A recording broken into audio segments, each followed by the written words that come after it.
Sou dogmático? Sim, mas não do jeito que você pensa. Alguns leitores me dizem: você é dogmático demais. E se a organização mudar esse ponto de vista que você defende hoje? Essa pergunta, ou variações dela, aparece com certa frequência. Geralmente vem acompanhada de um tom de deboche, como se defender um ensino atual fosse sinal de cegueira. Mas o que muita gente não entende é o seguinte: eu não sou dogmático quanto a ensinos isolados. Eu sou convicto quanto à unidade cristã. E essa distinção muda tudo. Veja bem, a fé cristã não é uma feira livre de ideias, onde cada um escolhe sua crença favorita e sai andando com ela por aí. A Bíblia não incentiva a diversidade doutrinária como virtude. Ela exige unidade, inclusive de pensamento. O apóstolo Paulo foi direto na primeira aos Coríntios 1:10. Suplico a todos vocês, irmãos, pelo nome do Jesus, que estejam de pleno acordo uns com os outros e que não haja divisões entre vocês, mas que estejam perfeitamente unidos na mesma mente e no mesmo parecer. Não se trata de uniformidade forçada, mas de coerência espiritual entre os que dizem servir ao mesmo Deus. É por isso que, para os cristãos verdadeiros, ensinar algo contrário ao corpo unido de fé é visto como um ato de divisão e não de liberdade de consciência. Vejamos como a Bíblia trata quem promove ideias doutrinárias alternativas, sem respaldo da congregação. Romanos 16:17 diz: fiquem de olho nos que causam divisões e tropeços contra o ensino que vocês aprenderam, e afastem-se deles. Tito 3:10 recomenda: evite o homem que promove divisões, depois de adverti-lo uma ou duas vezes. E segundo a de João 10 é ainda mais firme: se alguém vier até vocês e não trouxer este ensino, não o recebam em sua casa, nem lhe deem boas-vindas. Nada disso se parece com o elogio à diversidade teológica que muitos promovem hoje. Pelo contrário, a Bíblia condena a autopromoção doutrinária e exalta a unidade de pensamento. Agora, voltando à pergunta original: mas e se a organização mudar esse entendimento no futuro? Minha resposta é simples. Sugiro você anotar, veja. Eu não sou leal a um ponto doutrinário. Sou leal a Jeová e à estrutura que Cristo está usando para alimentar seu povo. Se houver um ajuste, eu ajusto junto. E faço isso com tranquilidade. Por quê? Porque a verdade bíblica é progressiva, como a luz da aurora, que brilha cada vez mais até ser dia perfeito. Agora vamos falar de história. A história cristã corrobora com essa minha visão. Em Atos 15, os apóstolos fizeram um ajuste doutrinário enorme ao esclarecer que a circuncisão não era mais exigida. E que dizer daqueles que defendiam esse aspecto com afinco? Bem, os mais humildes simplesmente acataram a mudança. Eles não viram isso como uma falha anterior, mas como crescimento espiritual orientado por Deus. Resultado? A congregação se fortaleceu na fé e a mensagem foi espalhada com ainda mais eficácia. Essa é a minha posição.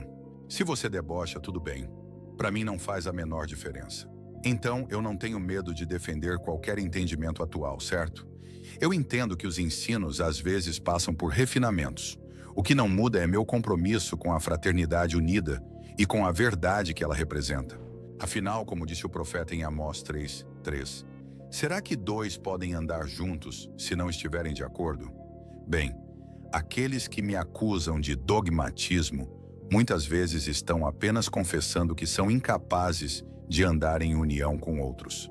Querem ser faróis solitários, reformadores independentes, donos de sua própria verdade particular. Eu prefiro andar com os que estão em harmonia.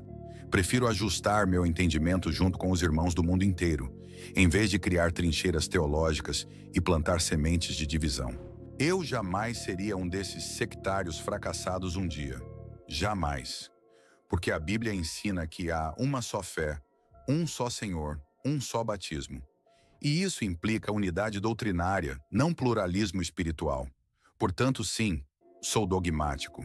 Mas não com relação a um ensino específico que pode ser ajustado.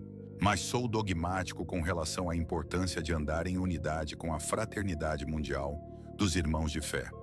Se amanhã houver um novo esclarecimento, serei o primeiro a abraçá-lo. Porque eu não sigo ideias, eu sigo a verdade e como ela se revela através do povo de Deus. E você? Vai andar com a congregação unida que Cristo alimenta? Ou vai continuar fiel à sua própria opinião, mesmo que isso signifique andar sozinho? Agora, vejamos o que o exterminador do seu eu futuro disse sobre esse assunto. Se você não acredita em mim, acredite nele. Veja com atenção, por favor. Pergunta 8. Caso eu não cometa os pecados listados por Paulo, mas discorde de alguma doutrina, serei desassociado? Não, de forma alguma. Todos nós temos o direito de ter opiniões pessoais. E isso até é muito bom. No entanto, tenhamos em mente alguns pontos, como a modéstia e a união. A modéstia é estar ciente de suas próprias limitações. A união equivale a evitar a todo custo o sectarismo. O sectarismo é condenado na Bíblia. Jesus, orando a Deus, proferiu o seguinte: Tu, Pai, estás em união comigo e eu estou em união contigo. Eu lhes dei a glória que tu me deste, a fim de que eles sejam um, assim como nós somos um. Eu em união com eles, tu em união comigo, a fim de que estejam perfeitamente unidos. Então nós vemos que a união é um sinal do verdadeiro cristianismo. A Bíblia nos alerta contra divisões. Pois certamente haverá seitas entre vocês, para que também fique claro quais de vocês são aprovados. Quanto ao homem que promove uma seita, rejeite-o, depois de aconselhá-lo com firmeza, uma primeira e uma segunda vez. Fiquem atentos àqueles que causam divisões e dão motivos para tropeço, contrariando os ensinamentos que vocês aprenderam. Afastem-se deles. Se alguém vier a vocês e não trouxer esses ensinamentos, não o recebam na sua casa, nem o cumprimentem. Então o sectarismo é um pecado grave, passível de excomunhão. Você precisa entender que não há como haver uniformidade entre todos os pensadores humanos, porque nós somos pecadores. Sendo assim, seria utopia esperar que em uma família global houvesse uniformidade absoluta a ponto de que nenhum membro pudesse vir a ter um ponto de vista diferente sobre esse ou aquele assunto. Mas assim como nós não vamos com terno e gravata a um balneário, nem vamos com roupas de banho a um evento social, questões complicadas devem ser resolvidas em seu ambiente apropriado. Existe um meio normativo, conforme apresentado na Bíblia, para que dilemas sejam solucionados. A Bíblia nos mostra que existiram dilemas entre cristãos, tais como a circuncisão. Essa questão foi resolvida pelo corpo de anciãos em Jerusalém.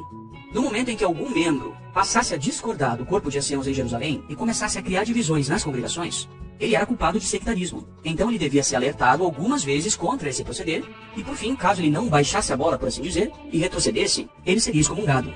Nos dias atuais, se uma pessoa passa a ter um conceito diferente daquilo que recebemos do corpo governante como normativo, isso não significa que ela necessariamente já apostatou e já se tornou sectarista. Porém, se essa pessoa fizer proselitismo dentro da congregação, criando divisões, aí a coisa complica, porque isso seria sectarismo. Pergunta 9. Por que alguém que rejeita apenas o corpo governante sem rejeitar ao Cristo é encarado como apóstata e é desassociado? Uma coisa que você precisa ter em mente é que nenhum apóstata ou sectarista acredita ter largado a Cristo. Todos os sectaristas e apóstatas alegam que eles apenas negaram uma organização, nunca ao Cristo. Esse pensamento auto-justificado é a base do sectarismo. Todo homem que cria uma seita necessariamente pensa que ele não largou a Deus e nem a Cristo, e que apenas está se afastando de homens. Veja, por exemplo, o protestantismo e o neopentecostalismo. O protestantismo presbiteriano, tradicional, o que inclui aqui a Igreja Batista, a Igreja Luterana e outras também, considera os movimentos neopentecostais, como as Igrejas Universal do Reino de Deus, Renascer em Cristo, Igreja Mundial do Poder de Deus, como seitas. Então, para um membro da Igreja Batista, a Igreja Mundial é uma seita. Agora, se você for perguntar para os líderes da Igreja Mundial se eles abandonaram o Cristo e formaram uma seita, eles vão dizer que não. Eles não abandonaram a Cristo, eles apenas abandonaram a homens. É isso que eles vão dizer. Mas a Cristo eles estão seguindo. Então isso ilustra algo óbvio. O homem que promove uma seita nunca pensa que abandonou o Cristo. Mas ele sempre afirma que abandonou a homens. E que agora ele segue a Cristo de uma forma mais pura quando comparado ao passado. Então quando uma testemunha de Jeová é excomungada, ou desassociada, por sectarismo e apostasia, ela sempre vai alegar que ela está abandonando só a homens, não a Cristo. Por isso, quando uma delas posta um vídeo na internet, por exemplo, dizendo que eu abandonei a homens, eu não abandonei a Cristo, agora eu estou seguindo a Cristo. Gente, isso chega a ser caricato, porque a pessoa acha que ela está fazendo algo totalmente original, e que no caso dela é diferente, quando na verdade ela está agindo como todos os sectários e apóstatas agem, de qualquer igreja. Portanto, para concluir esse tópico, eu repito, nenhum sectário acha que está abandonando a Cristo e a Deus. Todos eles pensam que estão apenas abandonando a homens. E o motivo disso é lógico. Se o sectário achasse que está abandonando a Cristo, ele não seria sectário. Entendeu o ponto? Então o sectarismo necessariamente exige que a pessoa não ache que está abandonando a Cristo. Pergunta 10. Por que as testemunhas de Jeová não permitem que um membro expresse opiniões contrárias às que estão estabelecidas pelo corpo governante? Imagine que os membros de sua igreja decidam fazer um almoço comunitário. Então 10 das suas irmãs de fé são encarregadas da preparação da comida. Porém, cada uma delas tem a sua própria receita e quer cozinhar do seu jeito. Nós sabemos que, a menos que haja uma coordenação que decida de forma normativa o método da preparação da comida, o negócio vai desandar. É no mínimo irônico que as pessoas reclamem disso na organização de Jeová, sendo que nas outras religiões, as pessoas agem da mesma forma, se não pior. Por exemplo, quantas vezes você já viu um cristão unitário ser convidado para dar uma palestra antitrinitária numa igreja batista? Se o batista ou católico começar a pregar contra a trindade para o pessoal da igreja, o que você acha que vai acontecer com ele? Será que a liderança da igreja batista vai dizer algo mais ou menos assim? Que bom que você está expressando sua opinião, irmão. Seja sempre bem-vindo para palestrar em nossas igrejas. Não, não vai acontecer isso. Essa pessoa será acusada de sectarismo e será silenciada na igreja dela. Esse fato ilustra algo que o próprio Jesus já havia ensinado. Todo reino dividido contra si mesmo cai em ruína, e toda cidade ou casa dividida contra si mesma não ficará de pé. Portanto, todas as organizações entendem a necessidade de se proteger de agentes que julgam prejudiciais. Até o corpo humano é projetado para expelir agentes nocivos. O próprio Deus agiu dessa forma. Quando Adão e Eva pecaram contra Deus, ele os expulsou do jardim do Éden e da sua presença. Os anjos que pecaram contra Deus também foram expulsos de sua presença e da família de Deus. É claro que esses cometeram pecados mais sérios e não serão perdoados. Mas um cristão que foi expulso da família de Deus pode ser perdoado e readmitido à família de Deus. Pergunta 11 e última, na verdade, é uma objeção e não uma pergunta. As testemunhas de Jeová são a igreja McDonald's, onde todo mundo é obrigado a agir e pensar da mesma forma. O cristianismo verdadeiro não deve ser assim.